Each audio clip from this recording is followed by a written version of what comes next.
at the Secretariat for Access to Rights and Equity at the OAS, the Organization of American States, and I will be moderating the event this morning.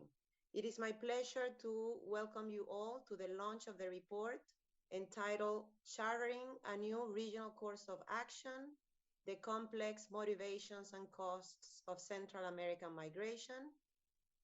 As explained, our technical expert has already shared with you the instructions to be able to access the event in the language of your preference. So if you have any questions, you also may contact him via chat. This event will have simultaneous interpretation in both English and Spanish, and it is also being broadcasted live in OAS YouTube and Facebook channels, as well as in the World Food Program Facebook page. Let me start by thanking all of you for joining the event. We're very glad to know that the presentation of this report has received such great interest. And in fact, I am pleased to share with you that we have more than 1,600 people who are following this discussion via the different media channels. The report that we are launching today is a product of a very fruitful collaboration between the OAS, the United Nations World Food Program, the Migration Policy Institute, MPI, and the Civic Data Design Lab at the Massachusetts Institute of Technology. The Department of Social Inclusion is a technical area charged with organizing this event together with the World Food Program. So I wanted to start on behalf of the OAS by thanking the WFP, the World Food Program, for the collaborative relationship we have had, to Mr. David Beasley, the World Food Program's Executive Director, and especially our gratitude to Lola Castro, the World Food Program's Regional Director for Latin America and the Caribbean, as well as Maria Guimaray, Regional Partnerships Lead at WFP, who have been fundamental in strengthening this cooperation. Influenced by an array of pull and push factors, the movement of Central Americans toward the United States has shaped the migration landscape in the region for decades. Since 2018, the region has also witnessed larger and more frequent mass movements. At the same time, countries from the region have shown renewed political interest in collaboratively addressing the root causes of migration and displacement, and to shift from an enforcement-centered strategy to a more integral migration management system rooted in cooperation. To inform the strategic discussions about how to best address and manage Central American migration, this report that we're launching today explores the factors that drive people in El Salvador, Guatemala, and Honduras to consider and decide to migrate, as well as mapping out the costs and economic implications of migration for households and communities throughout the region. To begin the discussion today, I am pleased to offer the floor to Mr. David Beasley, Executive Director of the World Food Program. Mr. Beasley, you have the floor. Well, thank you very much. It's great to be with you this morning or this afternoon, depending upon where you are. But ladies and gentlemen, ministers, thank you. And I want to start by thanking the Organization of American States for truly hosting today's event, and all the partners that you referred to who have literally contributed to the Central American migration study that we are launching today. And so this report, it clearly identifies the reasons why people feel they have no choice but to migrate. The question for us now is, what are we going to do to help them?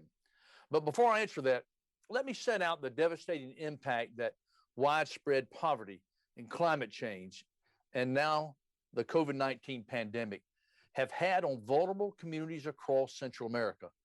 In WFP's latest analysis, what we have found that across El Salvador, Guatemala, and Honduras, for example, 6.4 million people face crisis levels of hunger or worse In 2017, that number was 870,000 people.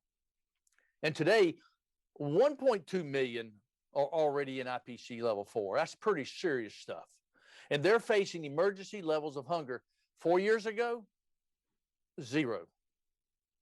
The loss of employment, economic opportunities due to the lockdowns have been devastating on people. Around 60% of workers in Central America are in the informal economy, and they get paid by the day. This rises to about 80% in Honduras and Guatemala. And over 60% of the households that we have surveyed have reported losing income due to the pandemic. So, as you can imagine, as a result, the pandemic has severely impacted families' savings and their ability to cover food and other bare essential needs. Inevitably, the result has been soaring rates of poverty across the region. Now we're talking about 34% of the population is estimated to be living in poverty. This is back to where it was 12 years ago, wiping out a decade of progress. And to make matters worse, 2 destructive hurricanes, you remember Eta and Iota, tore through Central America in late 2020, destroying the food security of millions of people across the region. So it's no surprise that this toxic mix of poverty, fragile livelihoods at the mercy of droughts and storms, and the economic crisis triggered by COVID has stoked the desire of people across the region to migrate in search of a better life for their families. The report finds that 43% of households in El Salvador, Guatemala, and Honduras alone say that they would like to migrate to another country in the next 12 months. This is up from 8% just 2 years ago. Yet, already over the past 5 years, 1.8 million people from these 3 countries with a combined population of 33 million have attempted to migrate to the United States. And just imagine if 43% of that population, which is about 14 million people, try to make this journey. Now, I can tell you that no one actually wants to leave their home and their family. We feed about 115, 20 million people a year. So we survey people and talk to people all the time. But when you can't feed your children, desperation will force you on the road in search of food and safety. Now, the good news is that at WFP, we've got solutions to address hunger. We just need the funds to implement them. For example, in middle and lower income countries, smallholder farmers, as you know, on average produce about 90% of the food consumed, and agriculture employs up to 2/3 of the population. So this is extremely important. Yet, in Central America, many people can barely scratch a living from the ground because of extreme weather. So WFP is running projects along the dry corridor, which work with farming communities. We help them plant drought-resistant crops, teach them techniques for harvesting water so they can grow enough to earn a living and be self-sufficient. Our program has worked, for example, with 32,000 smallholder farmers so far to adopt what we call climate-smart agricultural techniques and rehabilitate land. And we have ambitious plans to scale up and support many more smallholder farmers over the next 5 years. Now, we also run like food for asset projects because I've never met anyone yet who wants to live on handouts. They want to take care of their own family. These projects, for example, support communities to rehabilitate the land for agricultural use and build essential infrastructure like roads, bridges, water irrigation systems, canals, harvesting water. Even though the pandemic stopped a lot of our planned projects in Central America in 2020, we still engaged over 20,000 beneficiaries, and this year alone, we're planning to reach about 200,000. At WFP, we also run programs in urban communities to help people develop the skills needed to access new job opportunities. WFP's, for example, Gastro Motiva, our program in El Salvador, is a great example. It's a partnership with the government, which works with young people to teach them cooking and life skills. It opens the door to new job opportunities in the catering and the restaurant sectors. and provides a real alternative to migration or life as a gang member.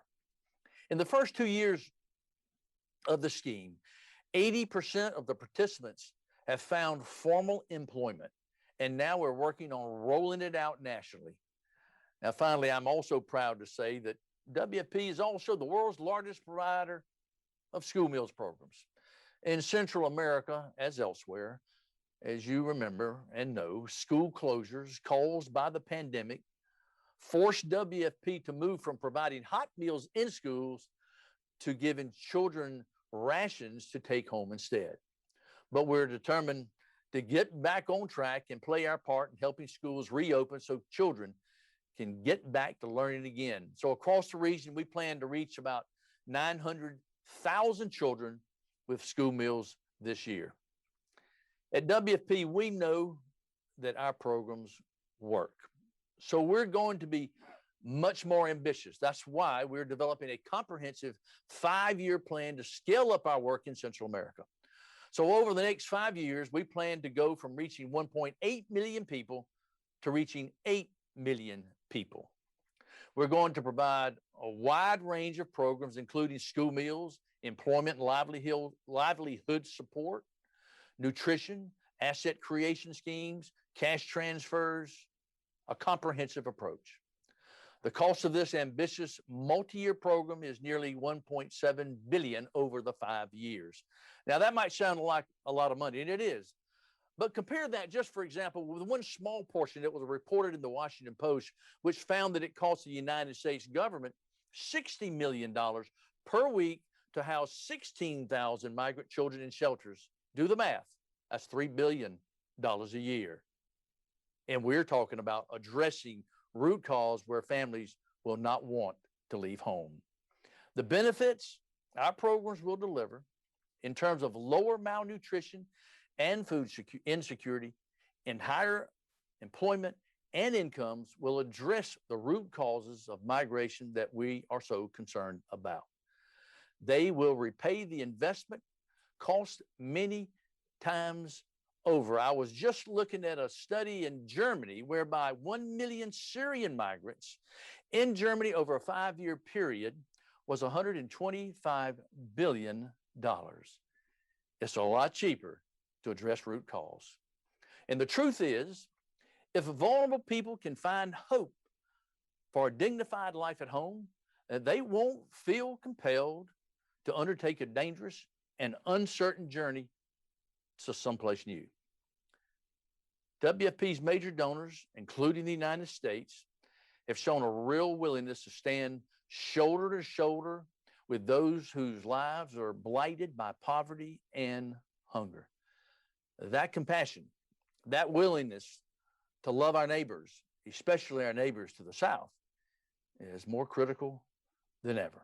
So I ask everyone here today, help us break the vicious cycle of poverty and hunger which still traps so many vulnerable families in Central America.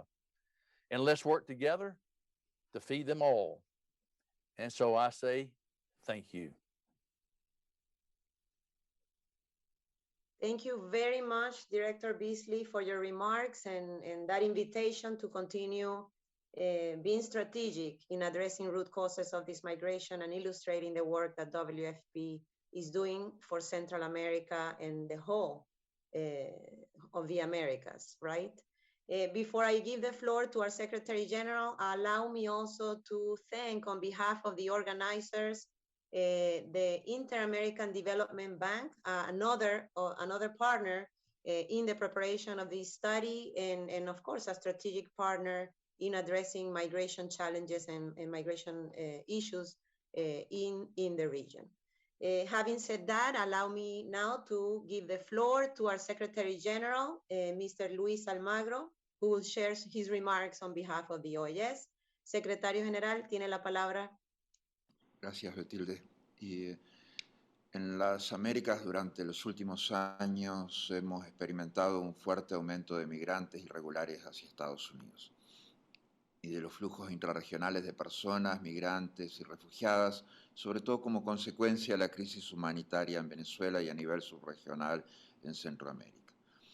Es un gusto saludarlos y compartir este espacio con David Beasley, director ejecutivo del World Food Program, Ricardo Zúñiga, enviado especial para el Triángulo Norte del Departamento de Estado de Estados Unidos, y representante de las demás instituciones que son parte de este estudio que lanzamos hoy con el Migration Policy Institute y el Civic Data Design Lab de Massachusetts Institute of Technology. Saludamos también a la canciller de El Salvador, al canciller de Guatemala, al canciller de Honduras, a todas las personas que se han conectado para seguir este evento. Algunas de las causas de la migración en Centroamérica han sido mapeadas: necesidad de protección humanitaria, búsqueda de empleo y mejores condiciones de vida, y la reunificación familiar.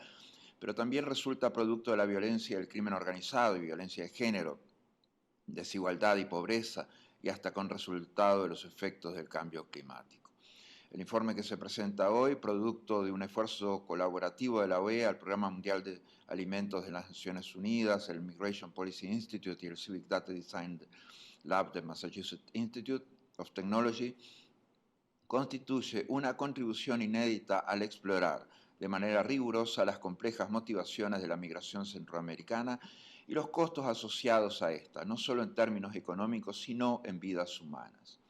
Amigos y amigas, no podemos esperar resultados distintos de las mismas acciones. Llevamos años implementando políticas de contención de la migración, en particular de la migración irregular, estrategias que han probado ser poco efectivas o insuficientes para detener los flujos migratorios. Por eso destacamos el gran valor de este estudio, que demuestra con evidencia cuáles son las principales causas económicas, sociales, políticas y familiares que suelen estar detrás de la decisión de migrar de millones de personas de El Salvador, de Guatemala y Honduras. Muchas de estas causas estructurales que subyacen a la migración de estas personas y de sus familias son problemáticas de vieja data que requieren ser abordadas de manera decidida e integral, en particular la pobreza, la desigualdad, el desempleo, la inseguridad alimentaria, la violencia y ahora más recientemente los impactos de los desastres naturales y el cambio climático, entre otros. Esta es una de las caras de las monedas que nos plantea este informe. La otra cara tiene que ver con la migración como una consecuencia, un efecto, en muchos casos forzados para las personas más vulnerables, es decir, la migración como un mecanismo de supervivencia y no como el ejercicio voluntario de un derecho. En un contexto como el actual, donde los canales regulares para la migración de personas vulnerables y en situación de pobreza son insuficientes, la opción para muchos termina en alimentar una empresa oportunista como la del tráfico ilícito de migrantes, los conocidos poseros. Como le indica el informe, que estas personas, a pesar de sus necesidades económicas, están dispuestas a pagar altas cifras de dinero que no tienen para poder hacer la ruta migratoria en busca de mejores condiciones de vida para ellos y sus familias. Como herramienta, este informe será de gran utilidad para que nuestros gobiernos revisen o incluso rediseñen no solo las políticas migratorias, sino también las políticas que están directamente relacionadas con las causas estructurales de la migración. Emigrar es una decisión muy difícil para cualquier persona, porque significa dejar atrás a la familia, los afectos, las referencias culturales que hacen parte de su identidad, el idioma, la comida y, por supuesto, el territorio al que identificamos como nuestra patria. En el mejor de los casos, esta decisión debe ser una opción real y no una medida desesperada para escapar del hambre, la pobreza, la falta de empleo y la violencia. Sin embargo, como muestra el estudio, para millones de americanos, emigrar es la única vía de supervivencia. Que esto sea así nos lleva necesariamente a reconocer que la región necesita urgente una nueva estrategia de desarrollo, una nueva estrategia de seguridad, una estrategia verdaderamente inclusiva que atienda las causas estructurales de la migración. A nivel de cada país es vital promover nuevos pactos sociales entre los actores políticos y económicos, incluyendo el sector privado y los gremios sindicales, entre otros actores, en que se reconozca que no es posible enfrentar los retos actuales ni futuros relacionados con la pobreza, la inequidad y la migración masiva sin reformas profundas al aparato estatal. El informe brinda información respecto a cómo podemos dar un nuevo rumbo regional a la forma en la que históricamente hemos gestionado o incluso más bien obstaculizado la migración centroamericana, que ya es un fenómeno histórico y cultural arraigado en estos países. En lo que respecta a la gestión y gobernanza de la migración, este nuevo enfoque nos llama a desarrollar políticas, programas y mecanismos que atiendan las causas que generan la migración, de manera que ésta sea una opción y no una necesidad, así como desarrollar una gobernanza migratoria en donde la migración sea vista como un fenómeno normal y del cual los países de origen, tránsito y destino y de retorno pueden obtener múltiples beneficios. Un enfoque integral a este llamado de normalizar la migración implica que los países de destino, países como Estados Unidos, pero también México y Canadá, amplíen los canales regulares, seguros, accesibles y asequibles de la migración a través de la progresiva expansión de emisión de visas y regímenes de facilitación de visas de fácil acceso y o medidas tales como visa de trabajo, visa de reunificación familiar, visas humanitarias, visa de protección temporal, visas humanitarias de programas de patrocinio privado, entre otros. Existen múltiples vías para hacer que la migración pueda ser regular, ordenada y segura para todas y todos. En este sentido, reconocemos con esperanza que los países de Centroamérica y Norteamérica empiezan cada vez más a hablar sobre la necesidad de expandir el uso de este tipo de canales legales. El desafío ahora es llevarlos a la práctica. Cuentan con la OEA para este propósito. Muchas gracias. Gracias a todos. Muchísimas gracias, secretario, por sus palabras y por ilustrar el rostro humano de esta discusión que estamos teniendo el día de hoy y por el énfasis en los temas de política pública, el énfasis en estrategias de desarrollo y sobre todo la necesaria reforma de Estado o reformas de Estado que están pendientes para poder atender las causas estructurales de esta migración. I would like now to give the floor to Mr. Ricardo Zúñiga, Special Envoy for the Northern Triangle at the Bureau of Western Hemispheric Affairs in the U.S. Department of State. Mr. Zúñiga, you have the floor. Thank you very much, Matilde. Thank you and good morning to Secretary General Almagro, Executive Director Beasley, foreign ministers, ambassadors, delegates. I'm honored to participate in this event on a topic that's central to the priorities of the Biden administration. We would like to commend the hard work of the Migration Policy Institute, the World Food Program, Civic Data Design Lab at MIT, all of them for their work in compiling this important report. We'd also like to thank the Department of Social Inclusion and the Secretariat for Access to Rights and Equity at the OAS for creating the space to amplify this report and facilitate multilateral discussions on the topic. As we've heard both from the Secretary General and from David Beasley, I think it's really important that we look at the challenges that we face as a comprehensive set of factors that require a comprehensive set of solutions. There is no way that any one of us acting alone or any single country, whether it be in the region or as a donor or a cooperator, can resolve these very fundamental and structural and centuries-old challenges that are driving these irregular movements, not just in Central America and throughout Central America, but really around the Americas right now. And this is the age of mass migration, sadly. And so we need to think of where all of this fits in the global context as well. We recognize that sustainably reducing irregular migration and forced displacement in, from, and through the region, as I said, requires this comprehensive approach to address both the acute and long-term drivers of irregular migration. Any number of factors may lead individuals to migrate, and that's enumerated in this report that's going to be very valuable to us in the US government. But fundamentally, it's a profound lack of hope that unfortunately is one of the major drivers of mass irregular migration and displacement internally as well. We as the United States, working in concert with our partners in Mexico and Canada and across the Americas, are committed to addressing the lack of hope.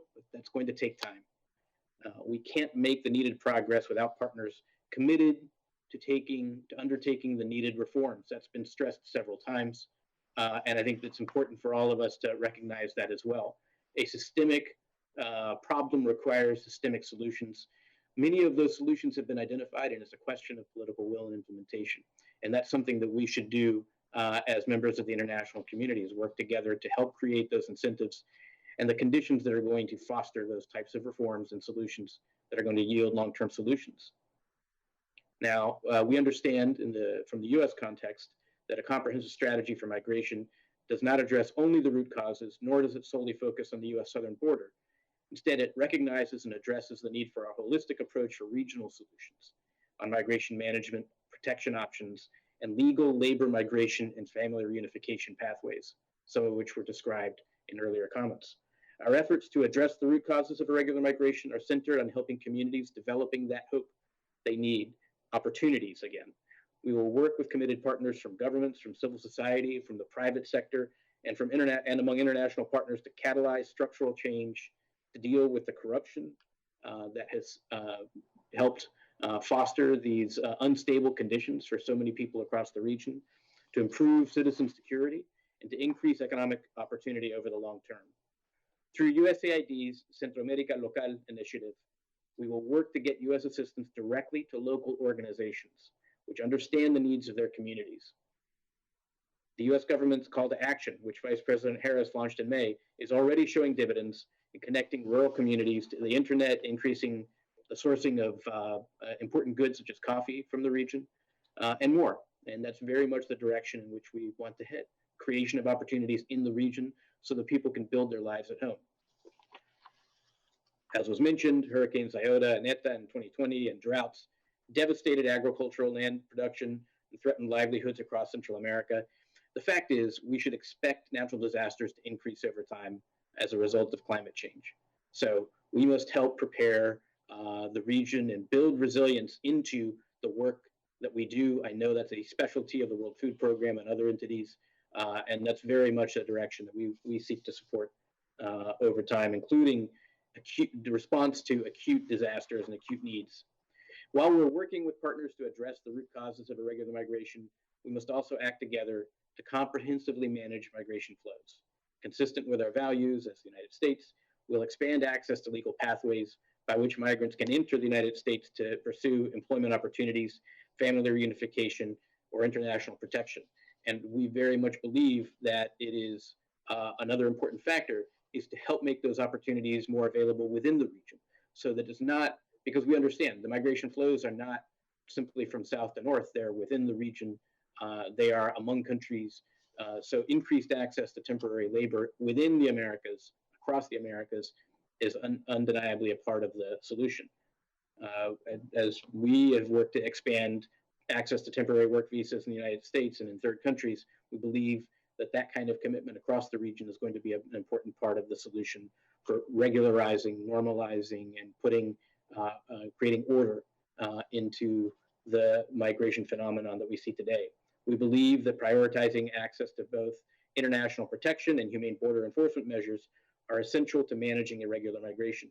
We've asked countries in the region to join us in prioritizing these two important aspects of migration management. Managing migration involves respecting human rights and dignity and keeping people as safe as possible while enforcing the immigration laws.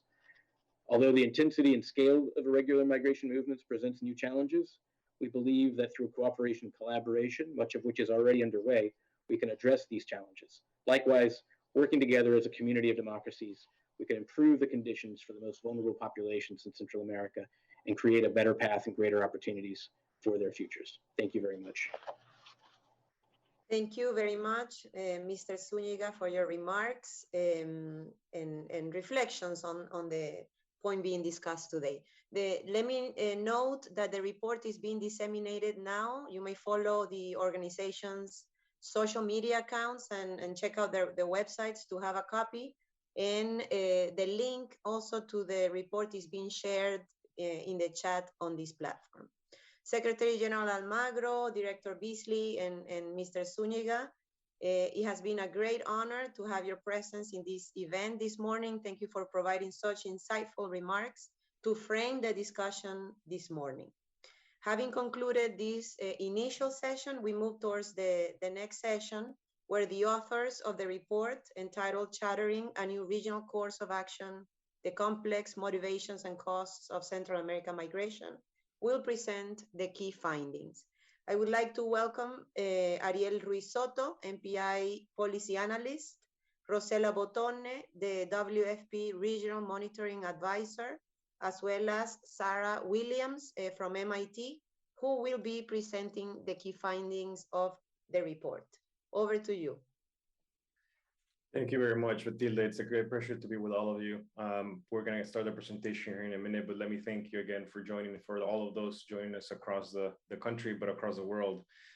This project, should be mentioned, is an extraordinary effort across the three organizations between MPI, MIT, and WFP to try to understand how the world is changing in migration terms and trying to capture a snapshot through survey analysis of what would look like to be the migration primary factors in the region of Central America, principally in El Salvador, Honduras, and Guatemala. In this key place, it's important to note that specifically given the current timing in the region, it is important for us to take action, and we at the end will provide some recommendations for us to begin to think and consider how we move migration forward.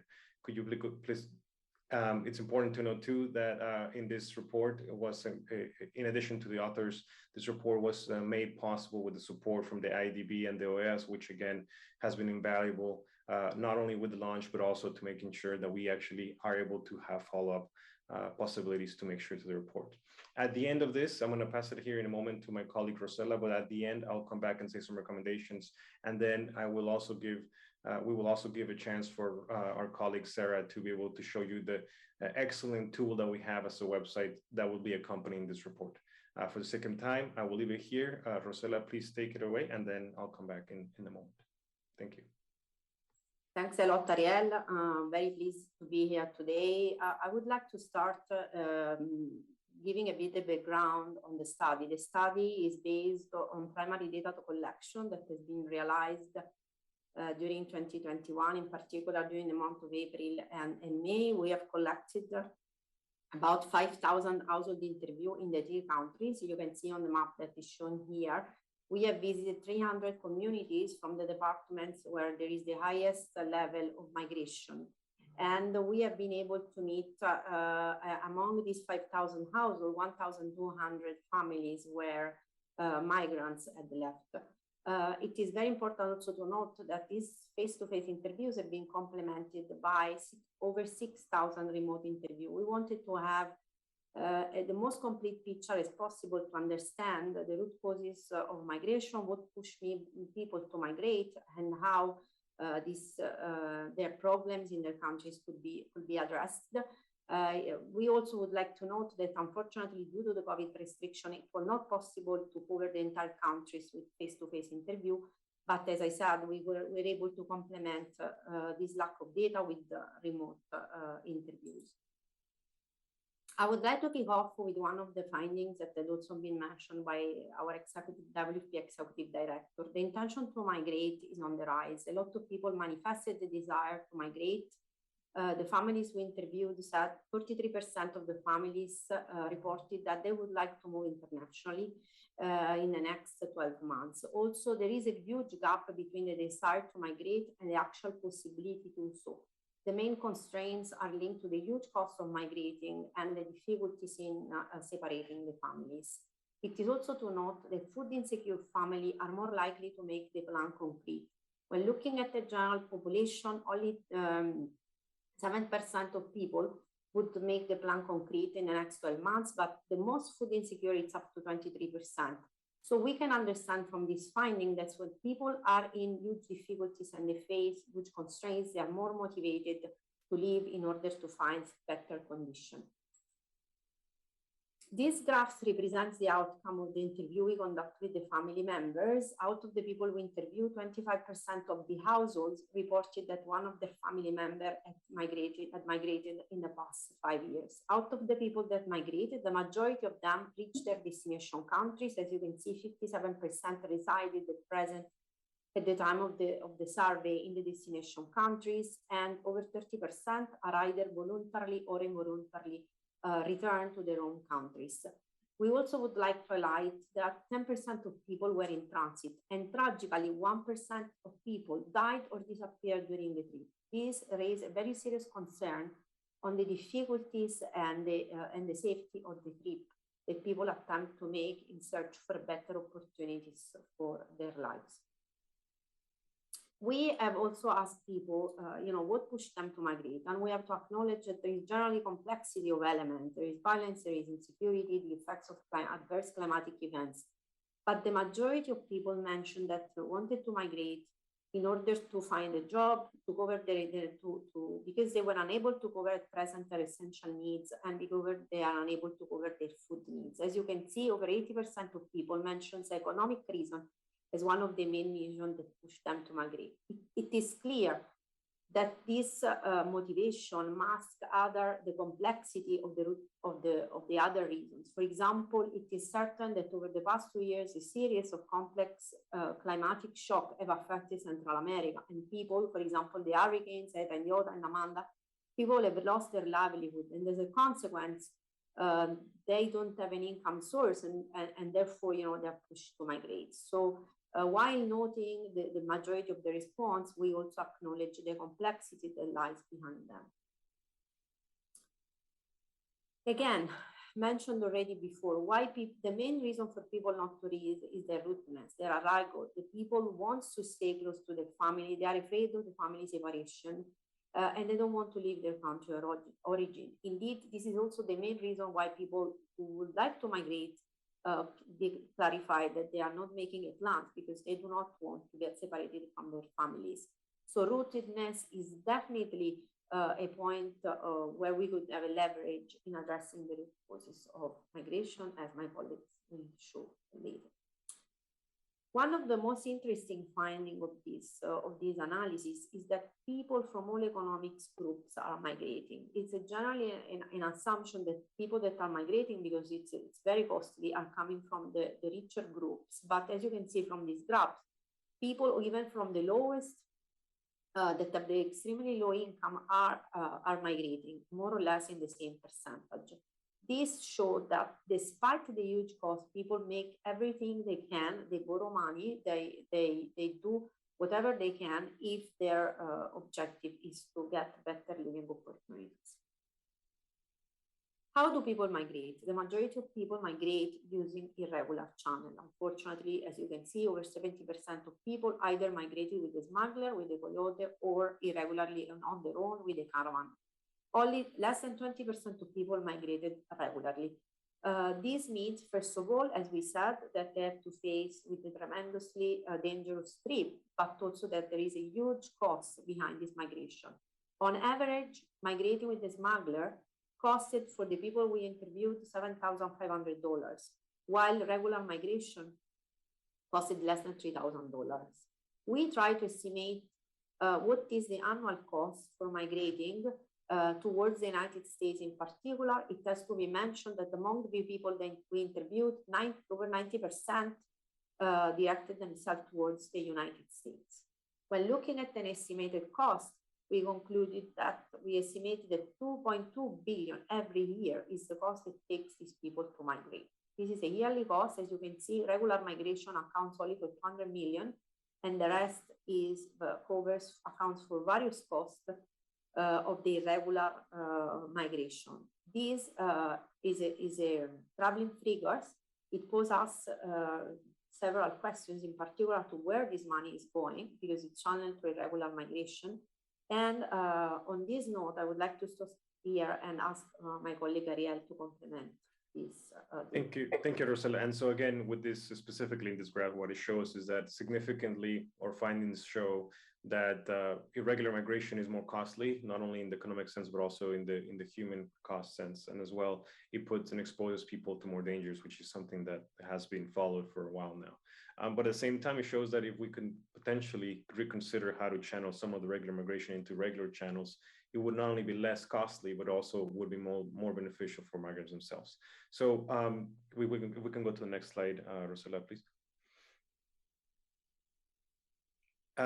So overall, and I really want to recommend everybody that's on the platform with us today to really look and examine the actual report that has significantly more nuance in the findings that we suggested here.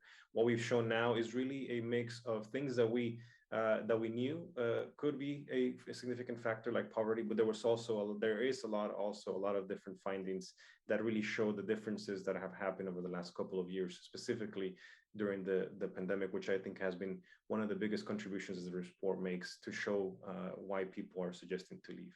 And specifically, we should mention these findings do vary across some of the countries and across some of the departments within the countries, and it's important for us to think about those too. For now, I'm going to focus on the recommendations, some of the key things that we need to continue to think about moving forward. And here I refer to not only policy, research organizations, also humanitarian organizations, and of course, policymakers. The first one is to expand national protection programs and stimulate investments to increase economic opportunities. Despite small differences across each country, households reported that the lack of economic prosperity and the difficulty of meeting basic needs had the most significant impact on the decision to migrate. And therefore, we should consider increasing and addressing these social protection programs to offer better unemployment and offer work training opportunities that are pivotal to reach vulnerable populations. So therefore, they can consider an option to stay. Of course, these steps should come hand in hand with supporting programs that build resilience. And I mean resilience not only in the terms of the climate change, but also to address violence and insecurity, which we know has continued to be a significant impact in the local, in some local localities in the countries that we observed. And of course, prioritizing those programs to create economic opportunities is essential. Next, please. The second recommendation we have is to tailor ongoing economic development and investment initiatives to municipal level conditions. I believe it was Ricardo, but also others who mentioned that it's significantly important for us to begin to take a more micro approach to how we think and how we evaluate development. One of the key things that we found from this survey is that the departments, and even within the departments, there's a lot of information that varies from locality that's important for us to understand and really important for us to tailor to those economic factors. First, it shows the survey results overwhelmingly underscore that these economic factors are important at the local level, but they also found that it's important to think about which localities maybe are the most ready to have or the closest to make some change in the short term. Internal and external development factors that address the root cause of migration. Specifically here, we have looked at other literature and we have looked at agricultural programs, but also anti-gang programming for youth. I think is important, especially in some of the departments that we've analyzed here as well. But at the end of the day, these are only going to be as successful as they are as their results and partnerships with local representatives are, because they're the ones that will be in charge and actually being able to not only administer, but also monitor and evaluate and really pivot nimbly to try to find how to improve these programs. So with that, please, next slide.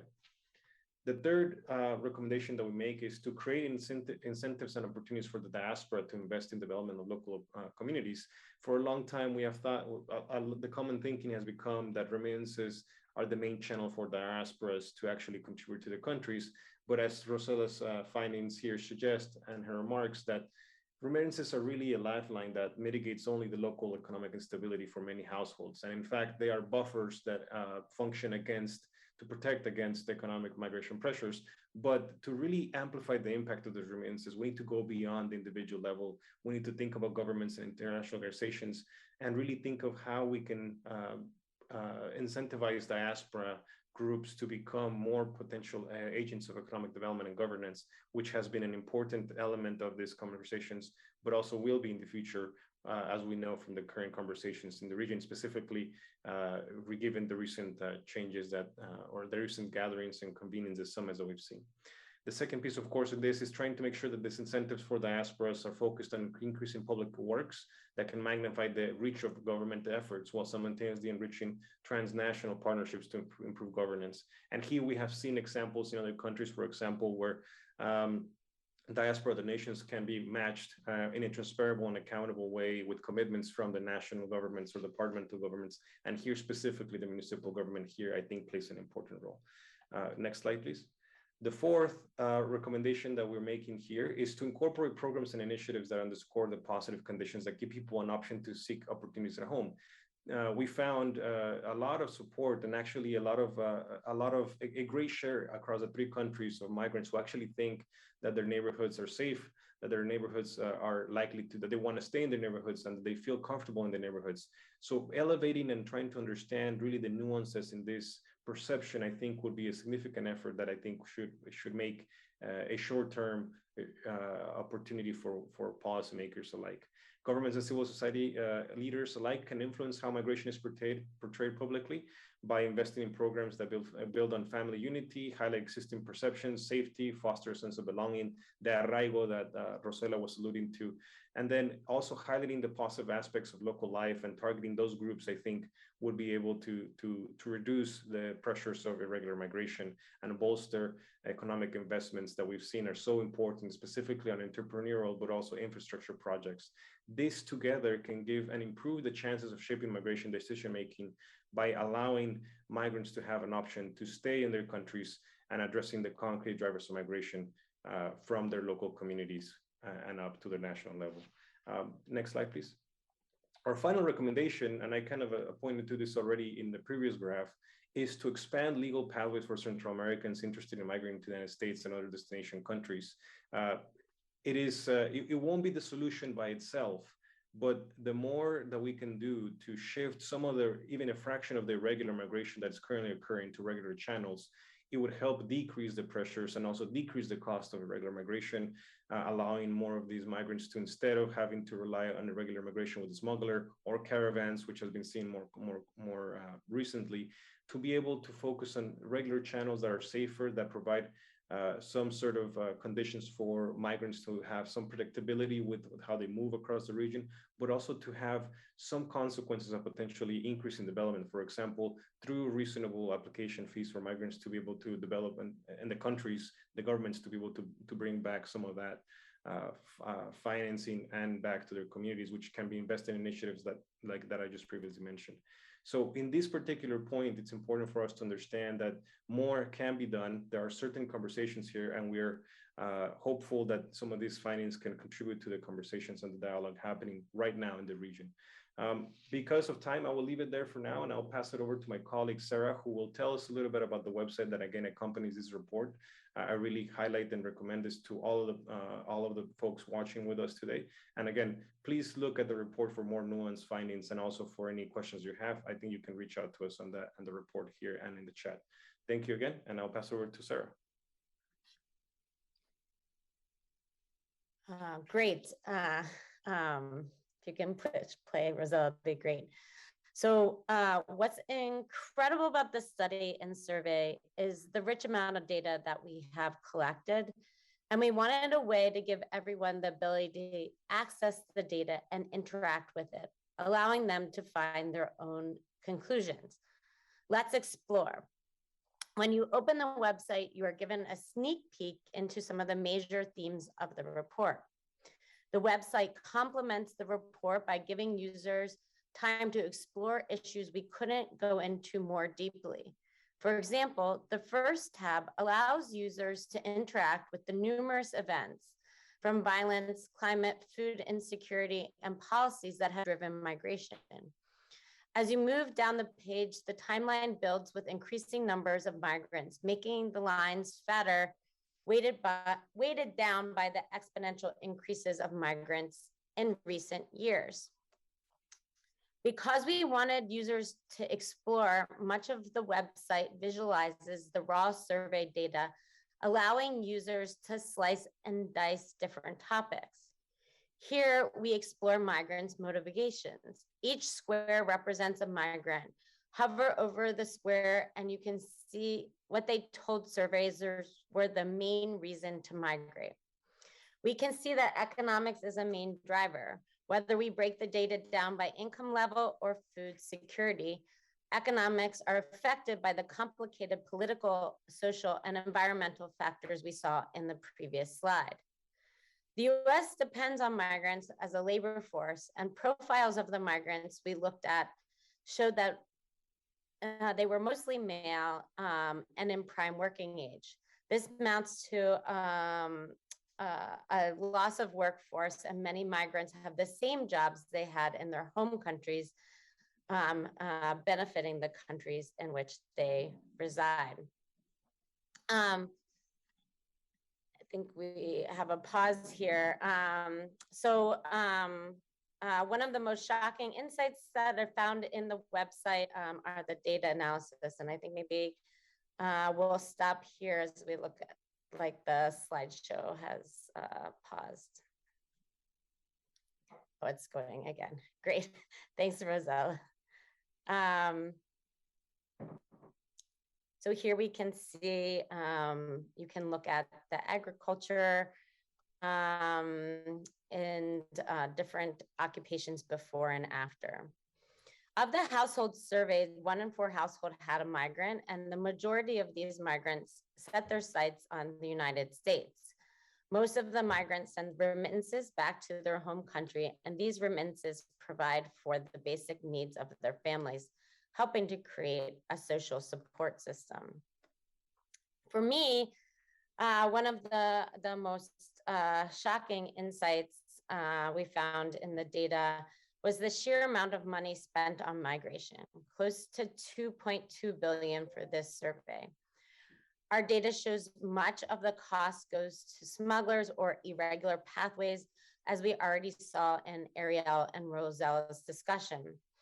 As we can explore the data here, each dot represents one migrant. As we explore the cost of their migration through various pathways, we can see the financial burden it creates for them. Could more regular pathways be created?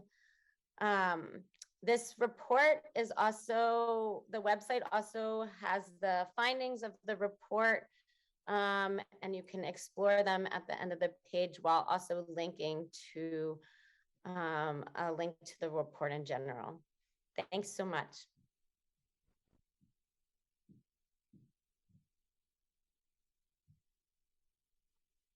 Great. Thank you so much. I really want to thank the authors of the report, Rosella, Ariel, and Sarah, for your excellent interventions that really helped us to better understand the drivers of migration and also to have a more nuanced understanding of the costs and economic implications of migration for households and communities in Central America, as well as the emerging needs of migrant and non-migrant communities. So we also thank you for the set of recommendations provided in the report that you just reviewed, which we hope really that they can inform policy decisions in the future regarding Central American migration. Now we will hear from the Ministers of Foreign Affairs of El Salvador, Guatemala, and Honduras, the countries that were subject to this study, who will share with us their remarks on the report. To begin, we have the remarks of Her Excellency, Ms. Alexandra Hill Tinoco, Minister of Foreign Affairs of El Salvador.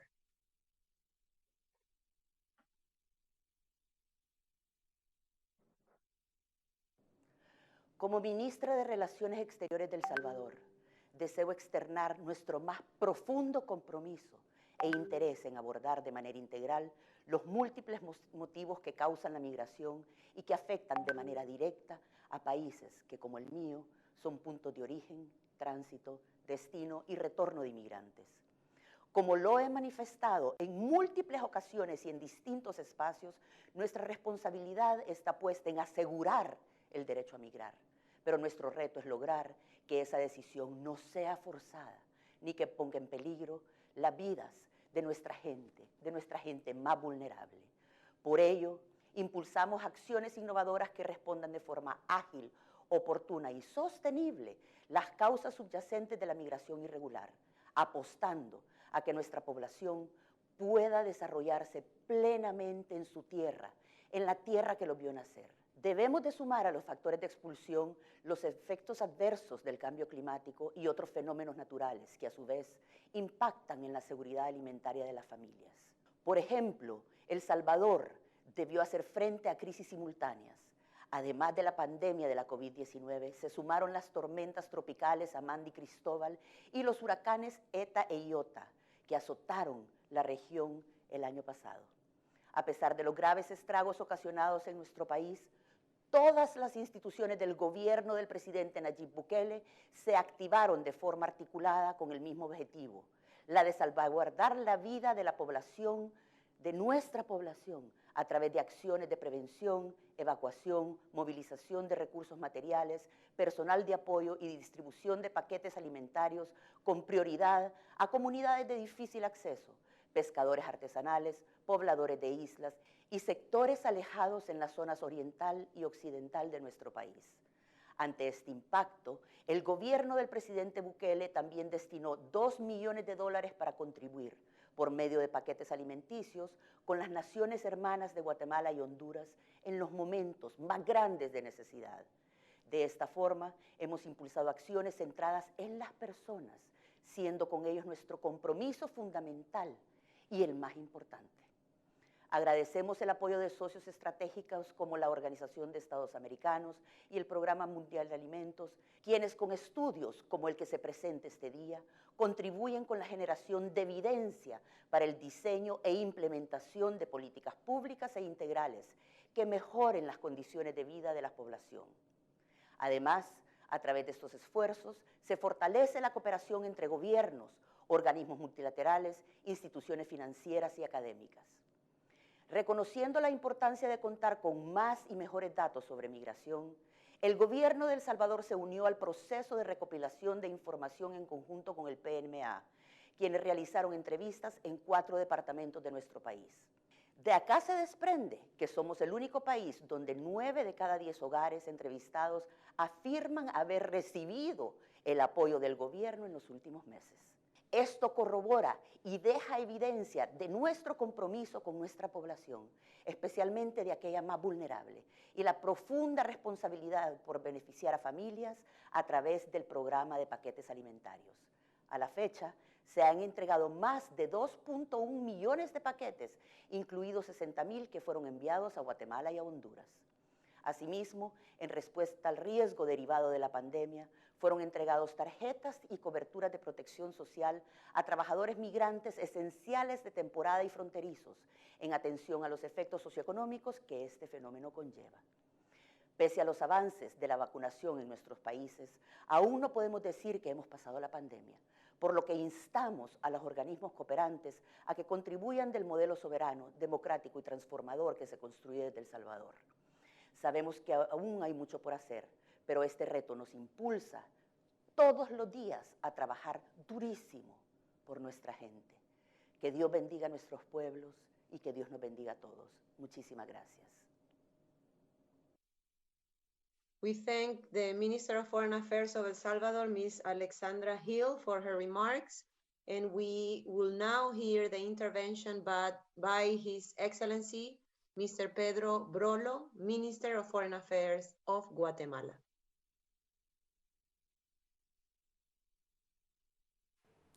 Honorable señor Luis Almagro, Secretario General de la Organización de los Estados Americanos. Honorable señor David Beasley, Director Ejecutivo del Programa Mundial de Alimentos. Honorable señor Mauricio Claver Carón, Presidente del Banco Interamericano de Desarrollo. Señoras y señores, buenos días.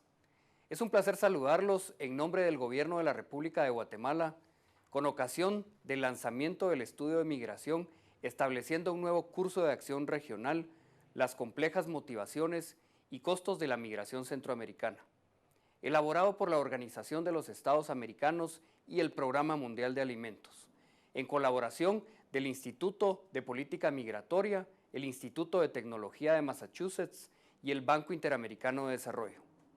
Sabemos que nuestra región se enfrenta a importantes desafíos en el marco de la actual dinámica migratoria, por lo cual es indispensable dar una respuesta integral y coordinada y corresponsable a fin de garantizar flujos migratorios seguros, ordenados y regulares. Estamos convencidos que la migración debe abordarse desde la perspectiva del derecho humano a migrar. A partir de ese enfoque, hemos asumido el compromiso de velar porque se garanticen los derechos humanos de las personas migrantes, independientemente de su condición migratoria, con especial atención en las niñas, niños y adolescentes migrantes no acompañados, unidades familiares y personas de la tercera edad, entre otros grupos. Guatemala es uno de los países más vulnerables ante los efectos del cambio climático y ha sido altamente impactado tanto por la pandemia del COVID-19 como por eventos climáticos, entre ellos las depresiones tropicales, afectando no solo la salud, sino también la inseguridad alimentaria, agricultura, desempleo y la economía. Existe un vínculo directo entre la migración irregular y la seguridad alimentaria, especialmente cuando la seguridad alimentaria se ve afectada por el cambio climático, llevando a la migración interna y externa de las poblaciones más vulnerables. Aunado a lo anterior, la pandemia ha provocado pérdidas humanas y ha comprometido y afectado la cadena alimentaria, así como la sostenibilidad de los sistemas alimentarios nacionales, dejando en evidencia la necesidad de transformar nuestros sistemas hacia unos más sostenibles, equitativos y resilientes. Guatemala continúa avanzando en la gran cruzada nacional por la nutrición, implementando programas de apoyo a las familias guatemaltecas, como el alimento complementario fortificado, distribuido en todo el territorio nacional, y ha impulsado la organización de las familias productoras para que puedan generar alimentos de calidad con sostenibilidad. Durante las etapas más fuertes de la pandemia, el programa de alimentación escolar continuó con la distribución de alimentos a las niñas y niños a pesar del cierre de las escuelas, buscando garantizar el acceso a alimentos a la población que más lo necesita. Por otra parte, los esfuerzos que se impulsan a nivel nacional, las excelentes relaciones con países amigos y la cooperación internacional contribuyen en gran medida al abordaje de las causas estructurales de la migración a nivel regional. Tal como lo demuestra este estudio, las causas que motivan la migración centroamericana son diversas. Para el caso de Guatemala, los principales motivos son la búsqueda de mejores oportunidades de empleo, la reunificación familiar y las consecuencias del cambio climático, entre otras. Guatemala, consciente de estas necesidades, está realizando un trabajo importante con el propósito de identificar oportunidades laborales para los guatemaltecos en el exterior, con la promoción de programas de trabajadores temporales. A través de estos programas, los ciudadanos guatemaltecos cuentan con una alternativa confiable que les permita acceder a plazas de trabajo en el extranjero, teniendo la certeza que volverán a sus tierras y a sus familias, promoviendo así la migración circular y evitando al mismo tiempo que se afecte el tejido social. Reconocemos que ningún país por sí solo puede superar los retos que proyectan las dinámicas migratorias actuales, por lo que este estudio es un gran aporte para que, bajo el principio de corresponsabilidad, trabajemos unidos para superar estos desafíos, de manera que la migración sea una opción y no la única solución para las personas de nuestra región. Para concluir, me permito reiterar nuestro compromiso y nuevamente agradecer a la Organización de los Estados Americanos, al Programa Mundial de Alimentos y a los socios estratégicos por la presentación de este valioso instrumento, el que contribuye significativamente a la elaboración de estrategias que permitan mejorar la vida de todas las personas. Muchas gracias. We thank Minister Brolo for his remarks as a result of the presentation of the report, and I would now like to give the floor to His Excellency, Mr. Lisandro Rosales, Minister of Foreign Affairs of the Republic of Honduras.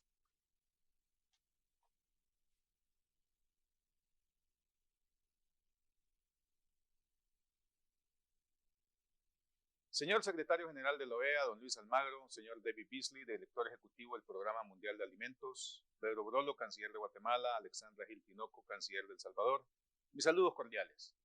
Este encuentro propicio y necesario para conocer estadísticas, impacto y posibles salidas a las crisis migratorias, que es una realidad agobiante para las naciones del Triángulo Norte de Centroamérica, reafirma el compromiso de la OEA en la región. La migración es un derecho humano, pero se vuelve una tragedia cuando se produce por razones adversas, que obligan a las personas a salir de sus países, de sus hogares, y en la mayoría de los casos con un fuerte impacto negativo en el núcleo familiar y la sociedad. Se produce una ruptura y una desintegración familiar. Este informe, que muy bien han titulado Estableciendo un nuevo curso de acción regional, las complejas motivaciones y costos de la migración centroamericana, nos llama a hacer un reajuste, con fuerza, con visión de cambio, sobre las acciones para disminuir la causa que empujan la migración irregular. Es claro que las actuales circunstancias generadas por la pandemia y la amenaza de los desastres debido a los efectos del cambio climático, asociados a los factores como la violencia, producto del crimen organizado transnacional, con énfasis en el tráfico de drogas, plantea un panorama complicado que demanda una acción integral.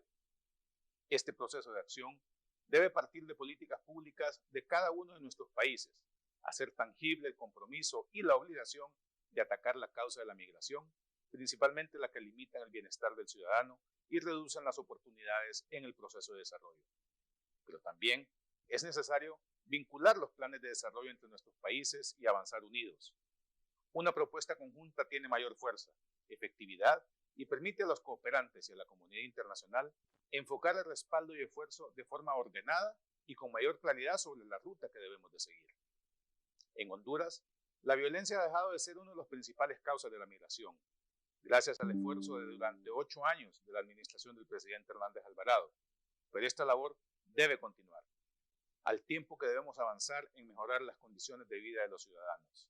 La pobreza, la exclusión, la falta de oportunidades, el rezago histórico en el proceso de desarrollo obliga a buscar nuevos planes en el que necesitamos el respaldo de actores externos y de la OEA. Puede liderar este proceso de cambio para reducir la migración y regular y estabilizar la región centroamericana.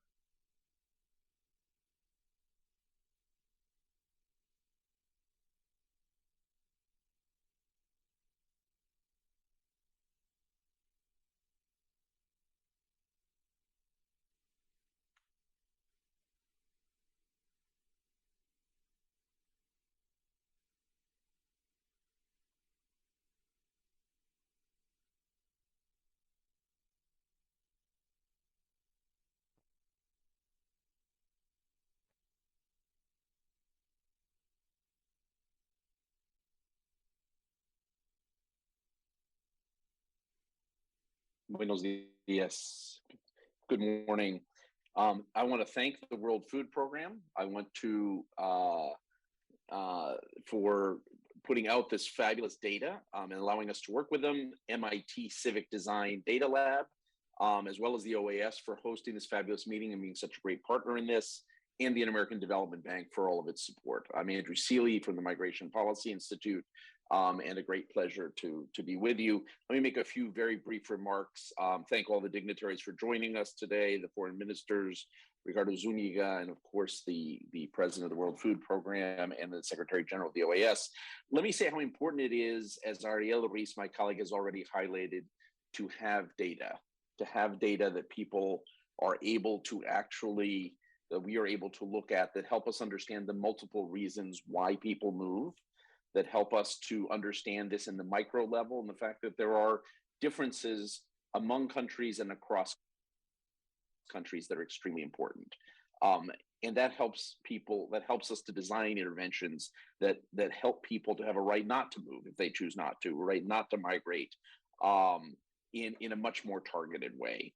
One of the things that comes out of this report is there are structural reasons why people move, for which we need legal pathways, long-term legal pathways within the region. And until those issues are dealt with, that is going to be a permanent feature of the relationship, and we should understand that. But there are also specific triggers that are dealt with in the report, which are amenable to specific interventions.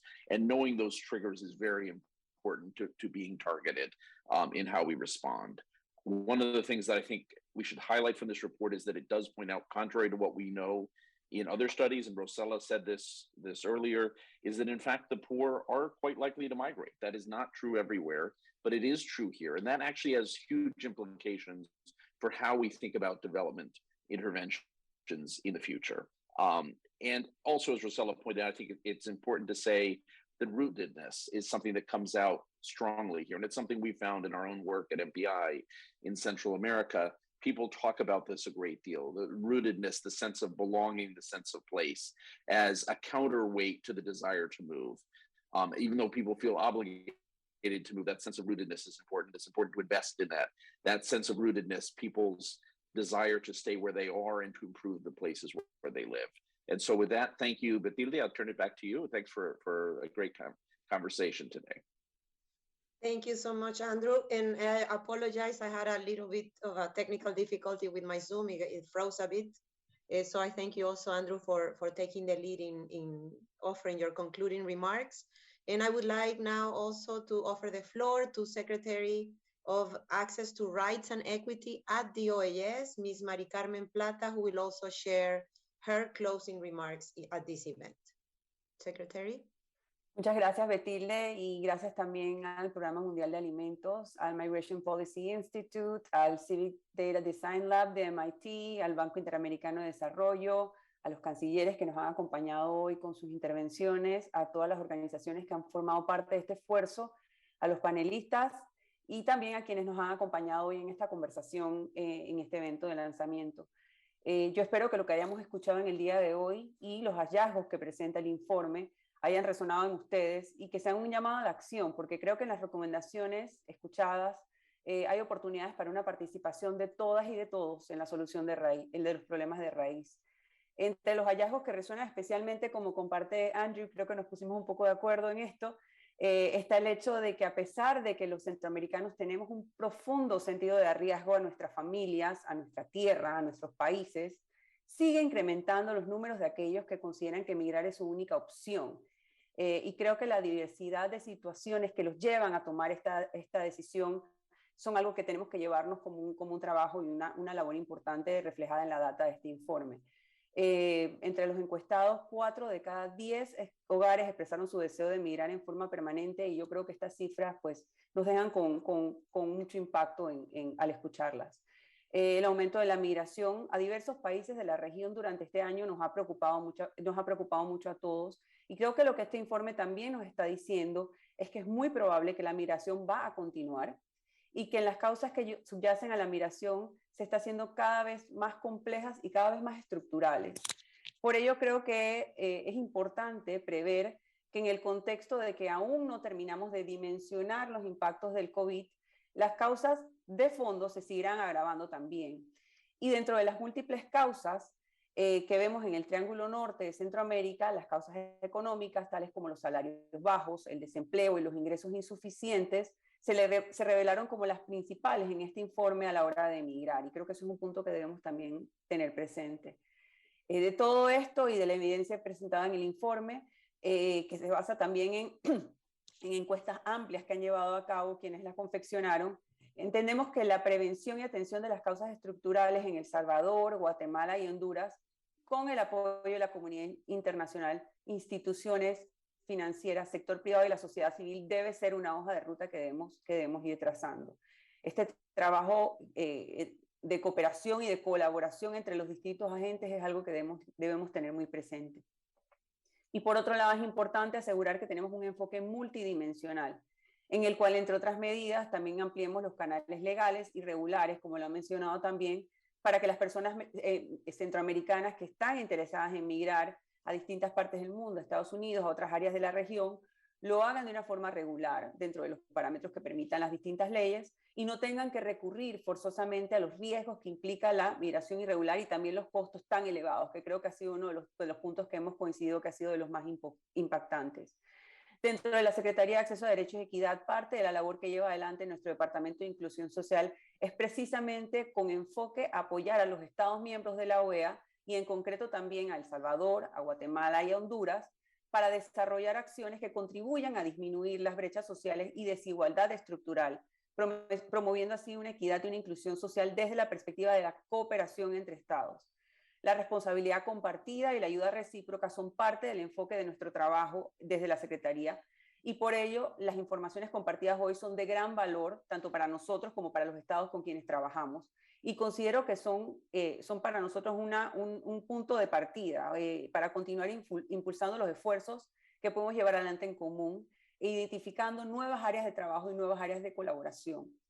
En materia migratoria, como saben, hemos venido trabajando para fortalecer capacidades de los Estados miembros en la gestión de la migración como un fenómeno normal, respecto del cual debemos desarrollar mecanismos que permitan una migración ordenada, segura y regular. Por ello, tenemos que ir evolucionando de los enfoques restrictivos o de contención que pueden terminar agravando la situación de las personas migrantes y de los estados que reciben a estas personas. Una de las iniciativas más importantes que venimos trabajando es dentro del Marco Integral Regional para la Protección y Soluciones Regionales MIRPS, en donde 7 países de Centroamérica y México, incluyendo El Salvador, Honduras y Guatemala, se encuentran actualmente colaborando para abordar y generar soluciones duraderas a la situación de desplazamiento forzado en esta región. Llamo la atención a este trabajo porque creo que es importante que centremos nuestros esfuerzos en acciones o espacios en los que ya se vienen trabajando por parte de la colaboración multilateral y por parte de los estados, y que tienen un potencial para diversificarse, abarcando nuevas iniciativas y enfoques. No tenemos que inventar la rueda, es algo que ya venimos trabajando y es algo que considero tiene mucho valor de frente a la data que recibimos de este informe. Estamos convencidos que de manera conjunta y coordinada podemos abordar las causas estructurales que subyacen a la migración forzada de personas en estos países. No obstante, no va a ser un proceso fácil, no lo es y no lo va a ser a futuro, ni de corto plazo. Requerimos información, requerimos recomendaciones como la que nos da este informe, requerimos espacios de articulación y cooperación como el que ofrece el MIRPS, y ahora nuestro desafío es utilizarlos como espacios en los cuales pasemos de las palabras a la acción, de la teoría al papel, a la implementación de soluciones con recursos adecuados sobre el terreno y llegando directamente a las personas que más lo necesitan en nuestra región. Estamos en un momento donde contamos con mucha información de la que teníamos, mucha más información de la que teníamos en años anteriores, y esto nos da una oportunidad para tomar mejores decisiones y no seguir repitiendo modelos y fórmulas del pasado, las cuales han dado respuesta a desafíos que generan la migración forzada en la región. Por ello, reafirmamos desde la Secretaría de Acceso a Derechos y Equidad, desde la OEA, desde el Departamento de Inclusión Social, nuestro compromiso con la población migrante y desplazada, y ponemos a disposición de los Estados miembros todas nuestras herramientas para fortalecer sus mecanismos de respuesta y abrir nuevos espacios para la cooperación internacional. Antes de cerrar, quisiera también agradecer muy especialmente a nuestro equipo del Departamento de Inclusión Social, a Beasley Muñoz Pogosian, que también ha actuado como moderadora de una manera excepcional en el día de hoy, a Sara Mía Noguera, que también está aquí, y de parte de todo nuestro equipo de la Secretaría, pues cuentan con nosotros siempre y encantada de poder compartir estos hallazgos en el día de hoy. Muchísimas gracias. Thank you very much, Mari Carmen, and I also thank Andrew for your remarks in closing this event. With these interventions, we conclude this important dialogue today. We are sure it will be the first, or we hope it will be the first of many fruitful discussions in which we collectively continue to share information and ideas on these topics that, of course, we all know are of high priority in the regional agenda. Our special gratitude to all the participants who joined today via our social media platforms, as well as in this Zoom platform, over 1,000 people connected. All the guests who joined the discussion this morning, and please follow our media accounts for announcements on similar events, for a copy of the report, and we truly hope that you continue to be actively involved in this agenda. Thank you, everyone, and have a great day.